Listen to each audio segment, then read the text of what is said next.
Welcome to the Unstoppable Recording Machine Podcast. And now your host, EYAL Levy. Hey guys, EYAL Levy here with the Unstoppable Recording Machine Podcast. If you notice that my voice sounds a little different, well, it's because we just got back from the URM Summit 2017 in Orlando, Florida, and spent about 4 or 5 days of talking to over 100 people non-stop. It was an unbelievable time, and I really think that those of you who didn't go, you should go in 2018. If you're really looking to branch out and meet people in the community of audio engineers, that there may not be a big one where you live. Well, this is a worldwide community. People came from all over the world. We had incredible speakers, incredible master classes. We have a great lineup for next year already. People call this the time of their life, and I'm just blown away by how positive it is. And I know that people made business relationships and friendships for life out of it. And URMSummit2018.com. My voice is a victim of the 2017 one, but really, you guys got to go. And I believe that everybody who went will tell you the same thing. So that said, I've got a cool episode of the podcast for you. My guest today is Nick Sampson, who is on Nail the Mix this month. He's a guitar player, songwriter, producer, mixer out of Michigan. He works out of 37 recording studios, and he is a phenomenal guitar player, as evidenced by his work on I Am Abomination and a bunch of his productions. And he's also worked with different artists, including Asking Alexandria, Born of Osiris, We Came as Romans, Of Mice and Men, The Word Alive, and Fear and Faith, Polyphia, and many others. He came up under Joey Sturgis. He's one of his proteges, and Joey taught him well because, man, this guy is one sick engineer and a phenomenal guitar player and just a brilliant guy all around. Wait till you hear about some of his future ideas for guitar building. So sorry about my voice. Without further ado, I give you Nick Sampson. Nick, welcome to the Unstoppable Recording Machine Podcast. How's life? It's good. Having a little bit of time off in December, so I'm working on guitar stuff and trying to get through this winter. Now, when you say working on guitar stuff, do you mean building a guitar? Yeah. I'm building another one. Trying to get it ready for NAMM to take this year. So why? What brought that on, the fact of building a guitar? That seems so crazy to me. Even though I know a few of you guys who actually enjoy doing it, but what the hell?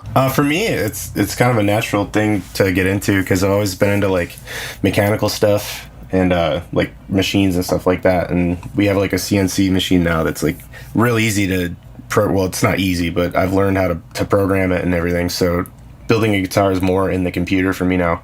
I design it on the computer and then just cut it with the machine.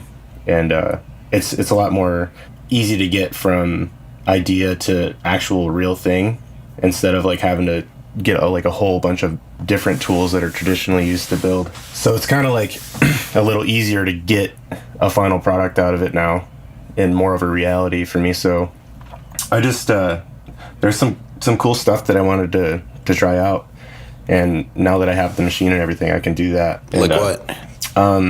Well, I have a kind of a modular thing going on. You'll be able to change your bridge and change your pickups really super easily.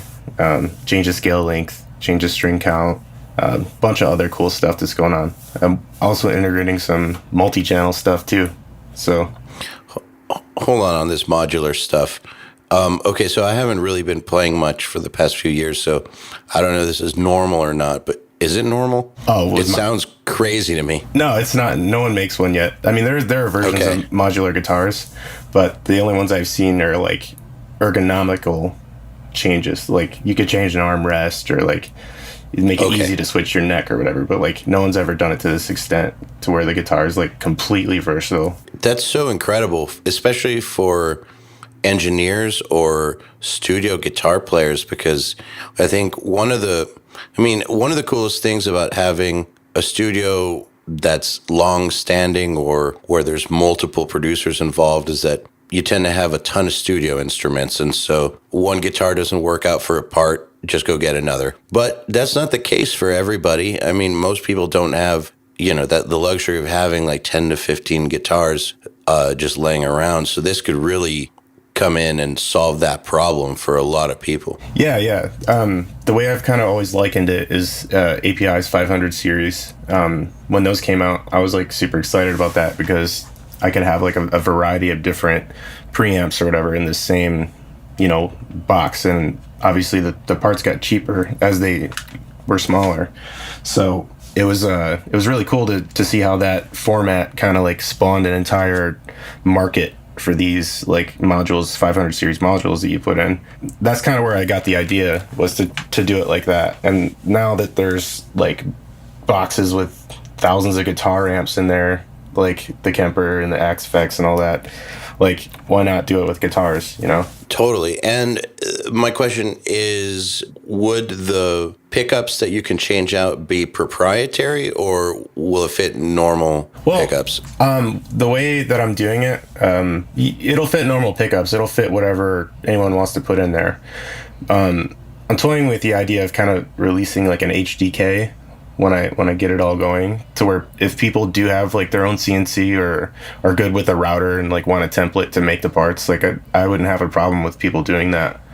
But the plan is to sell like the pickups in my store and also sell like all the hardware that will work with the guitar.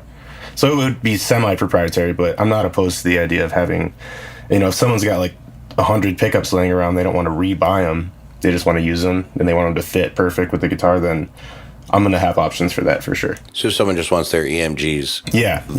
You'll be able to switch between active and passive, no problem. Now, that's really badass.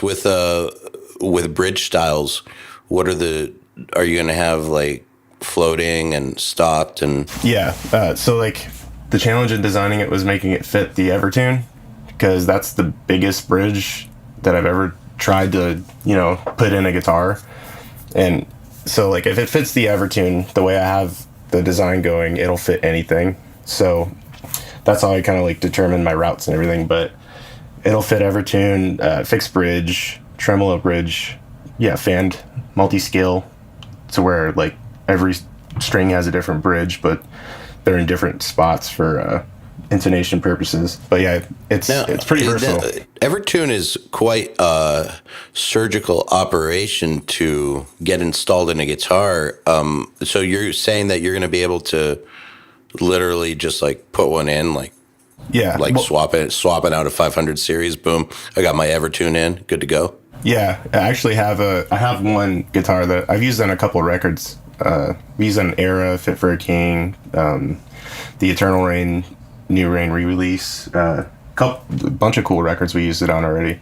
But yeah, it does just kind of slip in there, bolt it in, and then you're done. Yeah. Hey, if you feel like showing people, if it's not like top secret, bring it with you to Florida when we do Nail the Mix in a couple of weeks, because I'm sure that people would be like, wow, that's fucking cool. Yeah, definitely. I'll definitely do that. What were you about to say, though? I cut you off. Well, I was going to say, you said something about the Evertune being a surgical thing to install, and it is if you're using it to installing it into a traditional guitar, because you need to make room for it, because the guitar was designed to not have all that room taken out of it. But the way I'm designing mine, that it's already gone. Like, you'll be able to fit anything in there. And then the only what's the word I'm looking for here? The only hindrance in actually putting a different bridge in is just getting a new module to put it in. That'll be tailor-made to the bridge, and then the module will fit in the guitar. That's really not that big of a deal. Yeah, it's super simple. 4 screws. Wow, man, you're gonna piss off a lot of guitar techs. Yeah, it would be. I had some crazy ideas for like guitars that like kind of guide you through the setup process with sensors and stuff, but that's way down the road for sure. Man, isn't the future amazing? It is. It's crazy. It's like technology's going crazy everywhere. This is one area that I kind of do foresee that everything is going to be automated. Mm-hmm. And the real currency is going to be creativity. Yep. Maybe not in 5 years, but we're going in that direction for sure. But for some reason, in my head, I did not see guitar setup becoming an automated process already. And it's amazing that people are already thinking about it. Yeah, well, anything with process can be automated. So it's like when a tech looks at a guitar, he's checking certain things like neck relief and then string height and all this stuff. And those are all things that you can measure. Like, but the problem is you need some kind of like brain to take all that data and compare it against each other and then come out with a result. And then the algorithms like that pre-programmed, like the guitar tech would be in place of the algorithm in that case. But yeah, I've been kind of trying to theorize that because a lot of people have trouble with setups. It's like it gets crazy. Oh yeah, and there's a lot of like intricate stuff that you got to be like weary of when you're doing that. And there really aren't that many good techs out there. So I mean, I'm sure that there will always be, or at least in the foreseeable future, say that you did come up with this in the next 5 years. I'm sure that the top end techs are not going to just be suddenly replaced by a machine, because I think that there's an art to it, and also the value of working for somebody or under somebody for years and years and years and knowing exactly what their preference is, and getting that touch. I think that that's going to definitely take some time for a machine to do, just like with everything else. But for the 99% of other people who play guitar and try to set it up, that's going to be a godsend, man, because holy shit. One of the worst nightmares ever for me as a tracking engineer is having the guitar player who says he knows how to set up guitars. It's like it's going to be fucked up. Yeah, in some cases that definitely happens. But this that idea is more for the kid who's like into new music and new tunings and stuff, and then he realizes when he tunes the guitar all wonky that the neck is weird and it's bent and he doesn't know why. And this will kind of help that kid out, That there are a lot of that kid. Yeah, for sure. Now. So do you have any sort of ETA, like even in your wildest imagination for it? I mean, ETA depends on what happens. If I can find some people to partner with and kind of help bring it out of the works, then it'll come a lot faster. But hopefully this year I'll be able to do that and get it rolling.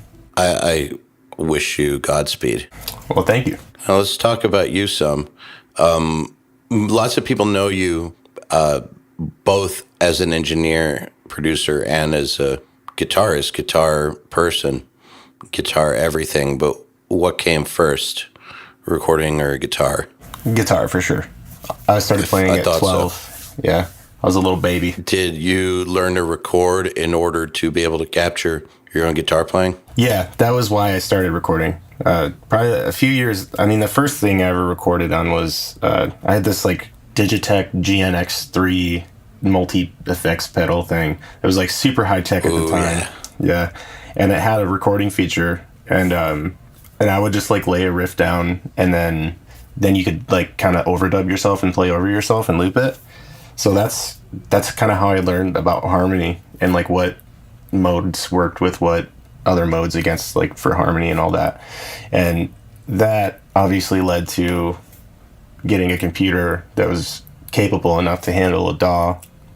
And then I just started chipping away and learning like all these different things. By the time I was like 16 or 17, that's when we started I Am Abomination, and then I did all our demos. And I'd been recording for a couple of years at that point, but nothing serious, just demos and stuff and like learning the ropes. I had a slightly more stupid version of that for when I learned harmony, because I'm a little older than you. I had a Walkman. Oh, yeah? And I used to like hit record and play a riff, and then I would play it back and then try to come up with a harmony over it. Oh, yeah, definitely. It worked. Yeah. It's funny because, I mean, there is science to it. You can figure it out pretty easily. If you're doing like the diatonic kind of harmonies where the scale degrees in the modes follow each other, you move up 2 degrees. If you play like a major scale, and then on the strings, I guess it would be the 3 and the 5. If you start on the 5 and play the scale from the 5 at the same time you play it from the 1, that's a perfect modal harmony. It's crazy how I learned that from a GNX3, but I mean, that's how it happened. Did you ever study it formally after that? Or did you just, that's kind of how you learned and you just developed it on your own from there? I was a fan of cyberfret.com. That was kind of like the big publication for theory stuff back in that day. But yeah, I never had any like formal kind of training in guitar at all. I've took a few lessons, but it just wasn't for me.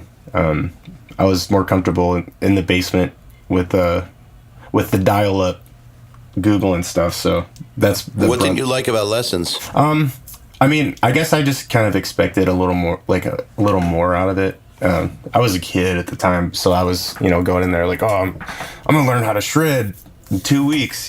Take these lessons. Uh-huh. And I mean, the teacher that I was with wasn't like, he wasn't like a bad guitar player or anything, but he wasn't in the direction that I wanted to go. I wanted to learn like what Michelangelo Badia was doing and like Petrucci was doing, and he was like, oh, well, I got this tab book. Let's learn this AC/DC song. And I was like, I was impatient. That you could chalk it up to that. I was way too impatient. So did you learn how to shred in 2 weeks on your own? No. Once you fired the teacher? No, definitely not. But, I guess that drive of wanting to learn how to play in that style led me through the proper channels in the search engine and led me to the right information, and then, which led me here. So I guess I did it right. It sounds like it. I mean, absolutely. So you were 14, you said, or 12 when you started playing guitar? Started at 12, yeah. What was your practice regimen like back then? All the time. Every day. Go to school, come home, play guitar, eat, sleep guitar.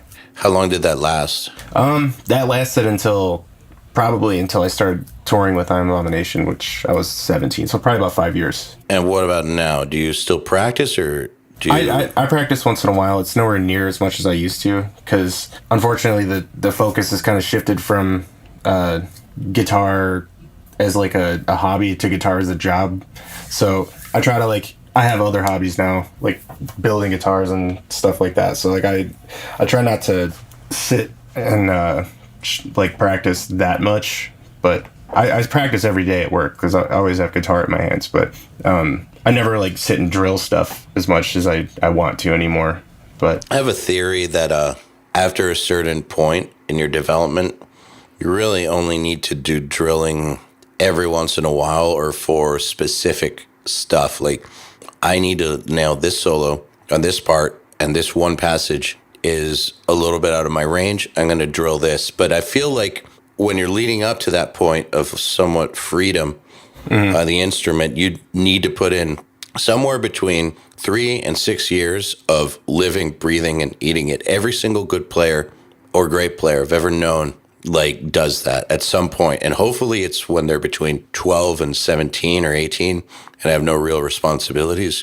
Yeah. But you have to do that. There's no way around it. You have to put in a few years of nonstop grind. And I feel like after that, once you really learn the instrument, then you can really just start visualizing what you want to do. I mean, obviously you got to keep playing because your muscles will deteriorate, but I don't think it's as necessary. Yeah, you get your 10,000 hours in anything, and it's gonna lead to something where you understand it, like at the back of your hand. So, I think that the super practice regimen stuff I got out of the way, when I was younger. So that would not be possible now with the mortgage and all that stuff. So I'm glad I did when I was young. Kids, when your parents tell you to practice and that you'll regret it if you don't, it's true. He ain't lying. My parents used to do that to me with piano and violin. You're going to regret it if you don't practice more. You're going to regret it if you don't practice more. I was like, yeah, fuck you. I want to play with Transformers. For sure. But now I kind of regret it a little bit. But I definitely think that the less responsibilities you have in life, the more you should just go balls out on whatever creative thing it is you want to do, whether it's engineering or guitar or photography or whatever. Yeah. Take full advantage of the years where life doesn't matter that much. Yeah, absolutely. For sure. And nowadays, when you encounter guitar players as a tracking engineer who may not be as skilled as you, how do you approach tracking them? Do you try to track it for them, or do you try to take a leadership role where you try to coach them to be better? Like, what are your thoughts on that? It depends. I'm always, the first thing I'm going to do is always try to like coach them and analyze what they're doing. Because most of the time, if I hear something wrong, I know what's happening, whether it be like too much hand pressure on a palm mute or wrong position or the wrong pick or something like that. So I'll try to like analyze that first, and then from there, if I think that I can rectify it with some coaching, then I'll do that, and then we'll give it shots. And if it gets too crazy, I'll just move on. And if it gets to a point where like they can play the part, but it's not like as clean as it needs to be, then I'll just ask them if I can do it sometimes, It's funny, like, because we talk about this a lot on the podcast or in tutorials and stuff about how the smallest things, like the angle of your pick or the pressure on the left hand, makes such a huge difference in tone. And I feel like a lot of people kind of don't listen. And we just did the URM Summit last week where Andrew Wade did a guitar masterclass, and he brought people in front of the class and literally made those tweaks to their playing. And it was just like minds blown. Just like, shifting the pick angle 15 degrees and suddenly they've got good tone. Yep. It's huge. The tone starts in the string. You put the energy into the string, and if you put it in wrong, it's just everything else is going to just snowball effect from there and just be bad everywhere. Imagine if you played guitar but like hit pinch harmonics on everything. like that's how you learn how to play, and just you thumbed it all, and you were like, why do it sound like shit? But you don't realize that like you're totally screwing it up. That's an extreme way to look at it. That's a great way to look at it, because it's an extremity that definitely proves the point, because it might not be something as major as a pinch harmonic, but it could be something that's like 15% as bad as playing a pinch harmonic that just kind of starts your tone off in a way that's just not very salvageable or not incredibly workable. It reminds me, it's kind of funny how many times I get this question, and for years been getting this question. This question won't go away. It's like, a band sent me a really shitty DI. Can I use a transient designer on the DI to fix it? And like what kind of stuff can you do to doctor it? And there's a couple things you can do to help it a little bit, but really, if you want to get down to it, you got to replay it. Yeah. I was gonna say it for sure. Like you gotta, if you're worried about your name being on it and it's your reputation on the line, and someone hears it and it's like, oh wow, that some people will think that it's your fault, So you gotta nip that in the bud for sure. Yeah, I have made that mistake in the past, man. There was this one record where I checked out mentally. I shouldn't have, but I did. The guitar player recorded his own tracks, and he didn't tell me that he wasn't using a pick. It was a heavy band, and I could not get any attack out of it. It's like fucking trying to EQ myself under the table. It was not working, and then it turns out, dude played all the riffs with his fucking thumb. What? Yeah. No. Yeah. Oh, yes. Definitely, yes. Was he like at least like slapping it with his thumb, or was he just? No. He finger blasted it the whole time. Yeah. Yes. No. Oh yeah. He definitely finger blasted it the whole time. I bet you that sounded pretty round. It was so impossible to pull any attack out of that tone, and like I became that kid that bothers me with that question. Disclaimer: questions don't bother me, but that one does a little bit, just because I feel like we put it out so much that like you just need to capture it right at the source. Yeah. Like you got to believe us. You need to get it right at the source. But I was that kid for a second, trying to put transient designers on the DI and like seeing what the fuck I could do, and nothing would work. Yeah. Yeah. There's no happy ending to the story. Definitely not. Yeah. You can't expect someone to just make you sound amazing. It's like singers have it easy with autotune, kind of, but the whole guitar playing recording thing. There's a million elements that all go into making a good guitar sound, so it's not an easy task. It really does start with the player too. Mm-hmm. That's the tough part. But the thing is, here's where I think the whole misconception about it starts with the player is you don't have to be a great player.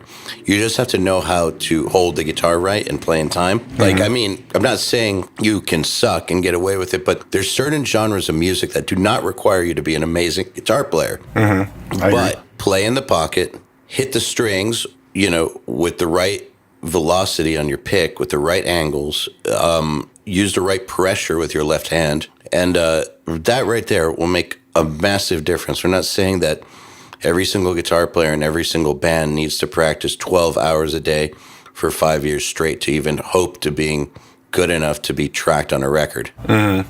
Yeah, the variance between two different players, if you hand the same dude the same guitar and you have him play the same part and you record both, when it's in a DI form, it's astonishing how different they are. It's crazy. If you've ever done that. If you haven't, try it. It'll blow your mind. Oh, I've done it many times. A really good example of that is Ola England and Keith Merrow did that. It was like 3 or 4 years ago. They put out a video of each other doing that because they're both really good players. And, being on the internet, they get that question all the time or got that question all the time. And so they put out a video where they both played the exact same riffs on the same rig, like I believe in person, just passed the guitar back and forth, and it was like, yeah, totally different. Oh yeah, night and day. The same applies for drums. Yeah. When recording drum samples for a record, I will almost always have our drum tech Matt Brown do the actual sample hits because the way he hits is so much better than everyone else. I agree with that. It just sounds better. Yeah, Chris from Ocean's 8, Alaska, he blows my mind with how hard he hits the drums, man. It's like perfect every time. He sounds like a robot, but I really didn't do much to the drums sound on that record, but he's crazy, dude. Like, seeing him play was just the gnarliest stuff. What about it? Like how hard he hits and just in time? Like, his posture looks stiff, but he's actually really calculated with it. And he explained it to me. He explained his posture with like the force in which he hits like the drums, like the snare and the toms. So he like orients himself in a way where he can get maximum stick swing, and his fulcrum is like the perfect point to where all the energy exerts into the skin. So, like, the way he sets his pedals up and the way he sets his kit up, everything is, like, real meticulous with him. And you'll just watch him play something, and I would laugh a lot. I'd be in the control room laughing because it was so good. And then it would kind of mess him up sometimes because I'd just be in there dying, and because he was just shredding so hard, But, yeah, like, drummer to drummer, guitar player to guitar player, like it's crazy. But that gives it identity though, so I think that's cool. Man, it's funny sometimes, and I've noticed this in lots of sessions. Sometimes the first reaction people have when someone does something ungodly on an instrument is to bust out laughing. Yeah, it is because you just can't believe it. Yeah, Alex Rudinger does that to me. Like, tracking him is just like fucking hilarious because it's like, what the hell, dude? Yeah, how are you real? Yeah, you're a robot. Yeah, like how? Like, do you actually like wake up and go to sleep and stuff? And like, some days get depressed, and other days you like order a pizza or something. Like, are you real? You just eat pure voltage. Turns out he is. He eats electrons, dude. I wouldn't be surprised. I mean, look, if I was one day pulled aside and told that these types of dudes eat electrons, like I wouldn't be surprised. Like, I definitely feel like there's something up with the way that they're wired upstairs. Their brain resources, man, they just devote it all to like one task. Like everything else, they just devote everything to one task and just practice and practice and practice. And your brain can do some crazy stuff if you give it enough fuel, man. It's gnarly. Well, I can tell you with Alex, man, tracking him is very... this is not meant to sound negative at all. So, like, annoying's not the right word. So, like, please understand this is not in any way, shape, or form negative. It's just intense because he will play and he has the highest standards in the world. Mm-hmm. But then the moment he's done tracking, he goes over to his practice kit and it's just like, like while you're setting up the next take, it could be 2 minutes, it could be 5 minutes, it could be 45, depending on what's going on. But it's just like done recording all day. Yeah, Chris had his practice fucking pad. Day. The practice pad, I remember that. We would all try to like on downtime in between like sessions and stuff. I'd like, Chris, teach me how to blast, dude. And he would be like, all right, this is how you do it. And he'd like show me. And then by the end of the session, I could actually do it because he was showing me so much. And we would sit on this practice pad for like hours, me, him, and Jake, and just shred drumsticks on it and like try to see who could last the longest and stuff. Obviously, Chris won every single time, but it was fun. What did you do? What was the highlight of recording that record? Teaching my producer how to blast. Yes, absolutely. Can you tell me how to blast? Because I've always wondered, and that actually seems like a really inhuman technique. Dude, it's all about rebound. You have to find the fulcrum on the stick, which is the point in its weight where it will rock evenly on your finger there, and then you grip it loosely. I mean, everyone has different techniques, but this is what I was taught. You grip it loosely and then use either your middle finger or ring finger and bounce the stick into the snare drum. And then since you had that loose grip on it, once it hits the drum, it's going to feed back and then it's going to reset itself pretty much. And then you kind of catch it with your finger again. And then it's more of like moving your finger really fast instead of moving your entire arm really fast, you know? And then you get your wrist motion in there and you just start getting faster and faster. And that kind of blew my mind because I always assumed people were just like so tuned in with their muscles that they could just spaz out in time. Just like fucking Incredible Hulking it out, yeah. Just like veins bursting. Just, but yeah, it's a lot easier than I thought it'd be, and it's a lot different than I thought it'd be. The way that you get that technique across, but I suck at drums, but I try, you know. But you wanted to learn how to blast. I just want to blast. I just want to play Necrophagus covers all day. Man, when's that new record coming? Never. R.I.P. Dude, I was going to do like a 3-song thing called Necrophagist and just release it for people who are waiting, because I am. And I'm like, man, I could get close to this style. I should probably try that. But then I listened to it the other day. I actually listened to Epitaph the other day and was like, my God, this is fucking good. Dude, it's timeless. It's crazy. Yeah. For a death metal record, it's absolutely bonkers how amazingly well that the melodies are in that. That album fucking killed it for me. I was like, dude, metal can be tight. Metal can be melodic. Let's do it. The thing about that record, I feel like it's a generational level record. Because I don't want to sound like an old dude that doesn't like new music. I love new music, but in some ways, that is the pinnacle of the technical death metal style. Yeah, it took a more like computer based approach turn for the like a lot of the newer bands are doing stuff that just like sounds like it was generated in a computer, you know, like whether they tracked it live or whatever. That's not what I'm talking about. I'm talking about like the actual composition of things. Yes. That Epitaph is just like, it's like an opus to me. It's got like movements and scenes and stuff, and it changes, and it's like almost like Beethoven wrote it. And it's kind of like going a little crazy, but it's to that level where it's different than what is out now. I wish that Muhammad would do it again, but I heard he's like got some crazy job or something, so he doesn't. I heard he works as an engineer for BMW. That could be a wives' tale, but that's what I've heard for like years now. I totally respect that though, because that's cool. Me too. I'm into that. I'm a car guy, so I like that. I mean, look, I don't subscribe to the fact or the idea that you have to do the same thing your whole life. I mean, if I did, then I'd probably hate myself because I haven't done the same thing my whole life. But I mean, I really do believe that people go through phases in life, and artists do too. And I kind of think that it might be better to have Epitaph a work of perfection and not have him spoil it. You know, if he can't top it, that's okay too. Yeah, it's totally fine. It's there in history. It serves as inspiration for a lot of people. So let it be that little written in stone. No one can take it away. Yeah, it's great.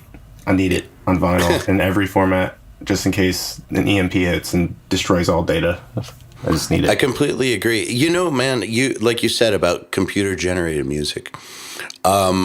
There's something about the way that it sounds where it does have. It's like the first thing in the style to where it sounds computer tight, but it sounds like humans made it. Like, because it's got feel, like you said, it's got movements and it's like a composition, but it's got, in the weirdest way, it's got feel and feelings, and it doesn't sound like an algorithm spat it out. Yeah, I completely agree. So for those of you who are not huge death metal fans, maybe open your mind and check out Epitaph by Necrophagist, because it really is a record that spawned a whole generation, for better or for worse, and there is some insane music on there. Like, you just give it a shot. I mean, we're talking about a record that came out in 2004 or 2003, as if it's still the shit, because it is the shit. It is. So that said, let's talk about Polyphia. Alrighty. So The boys, yeah. So you are mixing Crush on Nail the Mix this month, which is a song by Polyphia, for those who don't know. And for people who don't know, Polyphia is a cool instrumental band that's kind of like, it's not metal, it's kind of like modern fusion mixed with like badass lead guitars, but it's totally catchy, and then also sounds like synth pop. Like, I don't really know how to describe it, but it's infectious. It's infectious.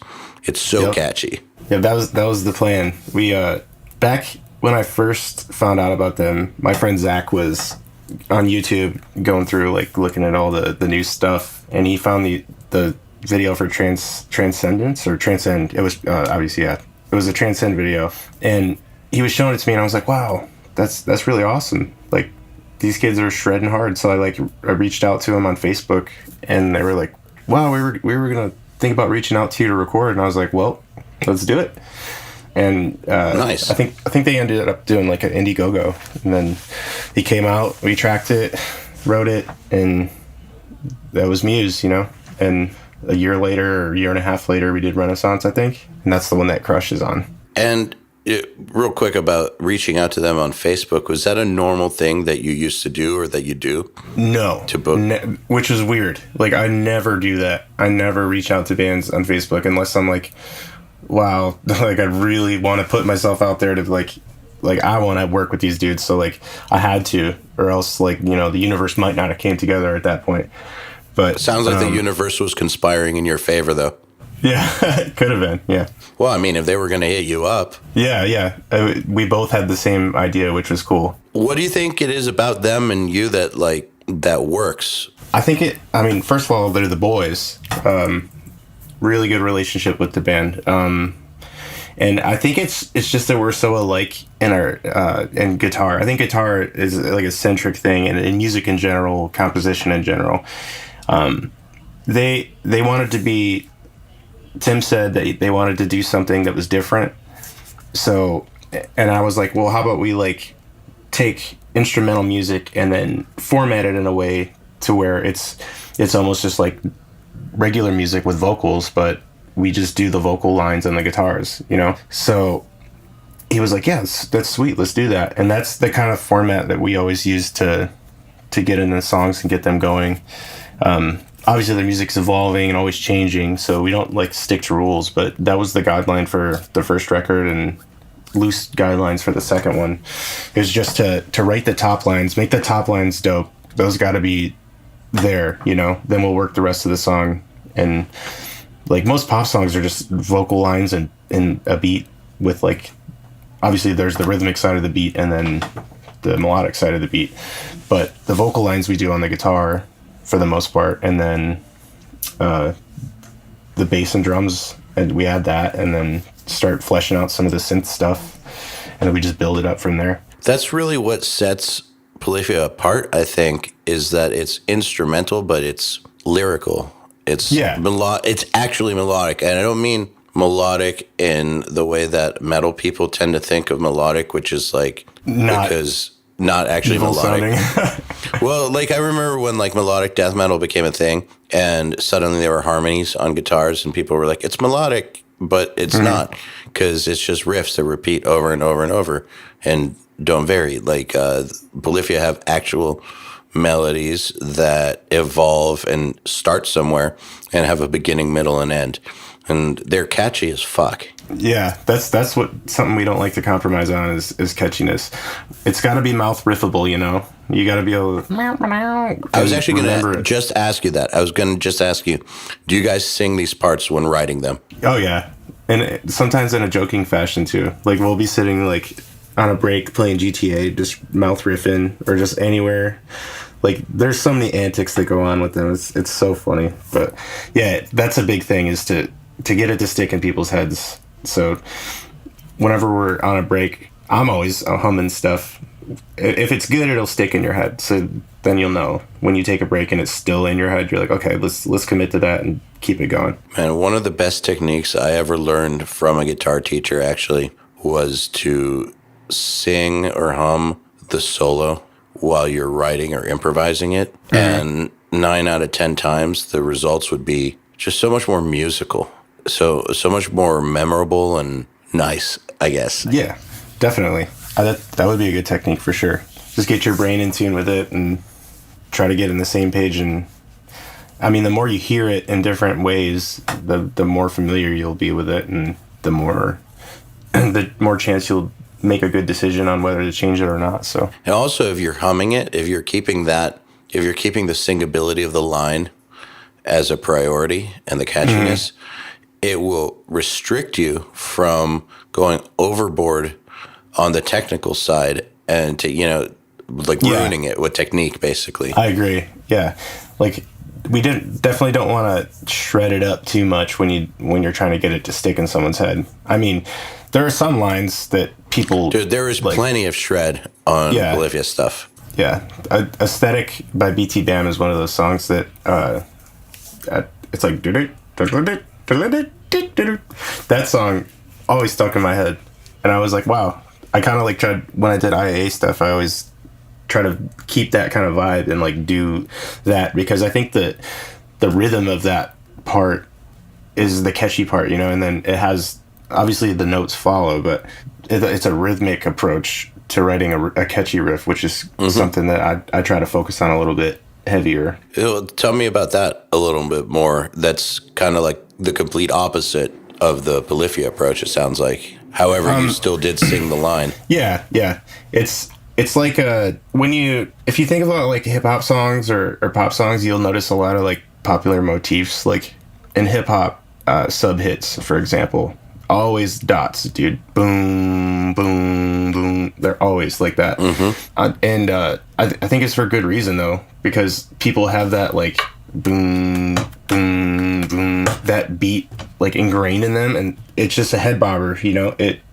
You catch like some of the beats on the up head bob and some of them on the down head bob, and it just like kind of forces you to move, you know. And that's a proven thing, and it's been like that. So like there is psychology involved in the decision of a rhythm of a musical piece. So I think that trying to utilize that might help people like write some more unique kind of stuff that'll stick a little harder than just trying to find the perfect notes and not like wondering about the rhythm, you know. I think the rhythmic side of composition is equally as important as the melodic side. Well, the melodic side's the part you sing. The rhythm is the part that makes you move. Yeah, and they're both really important. Definitely, yeah. If you can feel it, then people are gonna like it. Like if someone connects with it, then they'll keep listening to you and be a fan. So it's pretty important. In some ways, I feel like you almost need to pick one and become a master of it. Though you could do both, but like there's reasons for why a band like Meshuggah, for instance, can be great and have virtually no melodies, because their rhythms are just so next level. Yeah. But it's next level, and it makes people move. I'm just picking a metal example, but I feel like then you look at an act like the Beatles, which, you know, let's face it, rhythm wasn't like the biggest part of that sound, but the melodies are just amazing. You can sing them all day long. Yeah, definitely. Well, also, like, I'm not talking about just only rhythm section. I'm talking about the rhythm of the melody. Like, da-na-na-na-na-na. Like, that has a da-da-da-da-da-da to it. And it's not just the notes. It's, like, the actual cadence of the part, which is what I'm, like, more focused on as far as... I mean, not, like it's a priority over the melody, but you can't just let it be and not worry about that kind of stuff. So I think that, like, getting it across that way is definitely a thing. Like, when I'm doing a scratch melody, I'll try a billion different ways against whatever, like, against the backbeat or whatever. And usually I end up pretty close to where I started, but with minor modifications that, to me, make it sound a million times better and more cohesive and symmetrical, too. And when you do that, are you playing it, or are you just sliding it around? Usually in MIDI. That seems to be like a piano. That seems to be the best way, because it's closer to, like, the human. I guess the sound of the human voice, like when you get the piano key hitting. So it kind of gives me a better vibe. If I were to use a guitar, it might not come across how I want. Plus, I would be doing gnar vibrato all the time, and you can't have that in there. I just can't help myself sometimes. I mean, sometimes also with guitar, there's a reason for why composition majors are told to learn piano. There's some, and I love guitar. I mean, I play guitar, but I feel like as a composition instrument, it does have its limitations, and there's some ways in which piano is far superior. And I think that a serious writer should at least learn some. Yeah, piano is like knowing, like, the most popular programming language of all time, like the one that all the other ones are based on. It's like, it's cut and dry. Like, it's very simple. Like, the 12 notes are there, and then you have 12 of a higher octave, and it's all symmetrical all the way up. All the keys are the same size.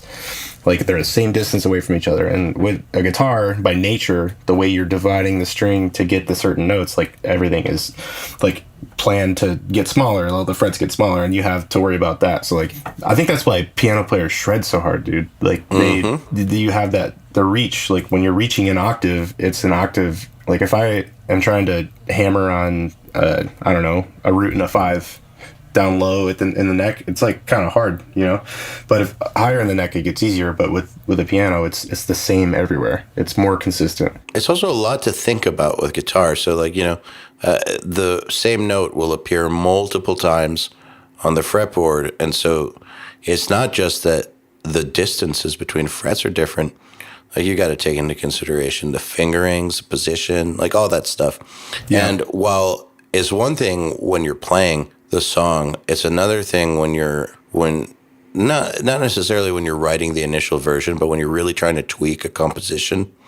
Sometimes it really is a hindrance to have a guitar in your hands because of all those complexities. Like, you don't want to be thinking about that when you're trying to make the best compositional choice. You're going to load it up with octave chords because those are easy. I love those. Toss in an octave line. Why not? That would happen on a piano. Ben, octaves on guitar are such an easy out. Yeah. I mean, they're cool. It's a good way to do counter melody. I mean, that's why they are an easy out, because they are fucking cool. Yeah. But they are like your get out of jail free card. Like, my lead solo tone up high doesn't sound that great. Throw an octave on it. Instant cool. Instant cool. Yeah. Question about guitar. Speaking of guitar, a lot of people say that distorted guitars are a pain point for them in their mixing process, and they used to be for me too. And I think for everybody that I know who mixes, what are some of the things that you do to get a big sound out of your sustain instruments and for making guitars less of a painful event? Well, the first thing I do is obviously listen to the tone, see what's going on with it. What do you mean by that? Like, I'll listen to the tone, and if it hurts my ears, then the first thing I'm going to do is try to find that frequency area and knock it down a little, and then reassess. Because, I mean, you're going to have a fundamental note, which is the note in which you're playing, and that'll have harmonics above it. And then you'll get into the area up in the spectrum where it's like your presence which is going to cut through your mix. And then right above that is like the 2.5 to 3K area, which is, that can get really hard in your ears. Some people like it for some reason. I mean, I'm never boosting that area on guitar because it's in there and it's happening, dude. Well, how much more do you need? Yeah, you don't. I think your ears are kind of like genetically engineered to be sensitive in that area. Like babies cry in that area, and like I don't know. That area is very loud, and I think there's a bump in our hearing range right there. So I'm always cutting that area out of stuff that's like static, like a guitar, like not static, like the same thing at all times. I'm talking about the spectrum. Like when you distort that, you're adding those frequencies across the entire spectrum, and it's like white noise almost. So those frequencies will be there a lot. So you got to kind of get rid of them, nip them in the bud to get them out, and then you can focus on the other areas, like the brightness. Like, is it bright against the other stuff? Is the note coming through? Is it too boomy? What do I need to do to fix that?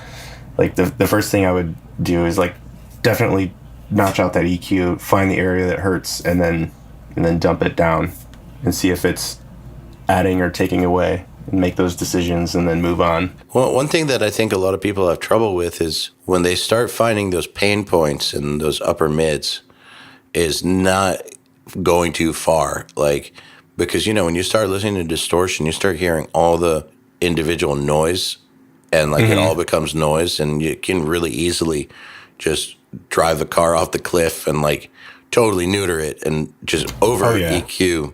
How do you prevent from doing that, or how do you counter those cuts in order to not let your guitar sound dull? Sometimes I'll just go down the rabbit hole, dude. I'll over EQ it so much, and I'll just be like, all right, this is adding to it, this is cool, like I'm going for it. And then I'll like take a break from it and come back and just disable the EQ plugin that I went ham on. And then I'm like, oh, well, it's only really doing this. So then I'll take another one and then go in that area, and then it'll be like, voila, there it is. So you just kind of have to like train yourself to know that if you go crazy with the EQ, you're probably wasting your time. And there's probably a simpler solution to do what you need to do. But I mean, it all depends on the material you're working with. Of course. It, like, again, going back to the pick technique thing, they're like squeaky picking. You ever had to deal with that? Like someone's tremolo picking and it's like beep, beep, beep, beep, beep, beep. Yes. Like, yeah, you gotta get that out of there. You gotta find that frequency and notch that boy out sometimes. So it all depends on the stuff that you're working with. But for the most part, the note has to be audible. It's got to be popping out in the mix. So that's your boosts and cuts will depend on whatever else is in your mix, and then the brightness to compete with like cymbals and stuff up top. Those are the three things I kind of try to focus on with guitar. When you were earlier in your mixing career, did you ever find yourself going down the rabbit hole to where you'll EQ and use up all the bands, and then not quite there yet, so you had another EQ, use up all the bands, add another EQ? Until I discovered the EQ plugins where you can just create unlimited bands. Yeah, I would do that for sure. But I mean, that's bad. You don't want to be doing that. Sometimes sometimes it calls for it if you're, I don't know, trying to restore audio that was recorded through someone's tailpipe or something. But it's not like, which I don't recommend. Yeah, don't record your tailpipe. It's bad. But yeah, over EQ is like, it can ruin something real fast. Because there's harmonics and stuff. It could cause like phase shift. Like there's a lot of things you don't think about too. Like if you're notching like around a common crossover point for most speakers, like say like 2500 hertz, if you're notching like super crazy right there, you can get issues for reproduction of that sound on different systems. So there's tons of like things that the EQ can hurt, but you just got to be sparing with it and not go crazy with it. Last question, and I know that you're going to go through this in Nail the Mix, but for those people who are not subscribed, and you should be, nailthemix.com/Polyphia, can we talk about the bass tone on Crush? Because it's so awesome. Yeah, basically, going down to the source, we did the bongo 5-string, the Music Band bongo 5-string. Mm-hmm. I'm pretty sure we used the bridge pickup and split. So it's one coil, like a single coil in the bridge position, and flat EQ on the way in through an API preamp. And then from there, I split the bass into 2 different channels. One being my fundamental, which is like the notes, and you want to take that and process it separately from the actual like harmonically rich upper end of the spectrum, because if you put too much of that low end in a guitar amp, the guitar amp's just going to react to that low end way too much, and you're not going to like get the nuances out that you want to be out of it. So I think a common technique with a lot of people is to split the bass up like that, and then I'm always filtering the low end out before I go into whatever like amp I'm going to use for top end, just because the amp doesn't have to deal with all that energy down below, and it can focus on like the peak frequencies are going to be the ones that you want to be amplified and compressed in there, and then you have your other track that's like your perfect like low end control right there, and then I sum them back together. I'm pretty sure for the top end I used like Waves GTR tool rack, like the guitar amps. I think it might have been the drive one, but it was relatively clean. So like I'll get some harmonic saturation going on with the amp sim, and then I'll find problem frequencies. Like with the slapping, whenever you do a slap, there's always harmonics that you got to kind of find and get rid of, and because sometimes they can get pretty loud and ringy, and it's annoying to listen to. But from there, I just do a little compression, and then compression on the low frequency track for sure. A lot of it, maybe in some L1 limiting, because I don't give a crap. Like I want it to be controlled. Like I want it. Yeah, absolutely. The bass should be in one level for me. Like if I want it to move, I'll move it with automation. Like, but I definitely want to make sure that the bass is like I'm talking about the low frequency of the bass, like the actual bass part. That's got to stay in one spot for me. Bass Rider is good for that too. Yeah, I completely subscribe to the keep a firm grasp on the low end school of mixing. Also, I think there's a slight subharmonic generator going on that low track, just because like the song is like has a lot of super low sub stuff, and I wanted the bass to like kind of compete with that stuff. And it sounds great. Like it really does. Yeah, thank you. Such a unique bass tone too. So Nick, thank you so much for coming on the podcast. Very much looking forward to hanging out in a couple weeks in Florida for Nail the Mix. Same here, man. Can't wait to get that weather. It might be kind of cold. It's bummer. Dude, we just did the summit and like everyone was expecting it to be like, 80 degrees. It was like 40 degrees the whole time in Orlando. That's all right. I'll settle for palm tree views and alligators nearby. That's that will happen. I can promise you that. Can we go to the Congo River golf place? Every time I go to Orlando, we go golf with alligators. It's sweet. Yeah, sure. Dude, we'll deal. Should definitely go afterwards. Awesome. Cool. All right, tight. Thank you for having me on. To get in touch with the URM podcast, visit urm.com/podcast and subscribe today.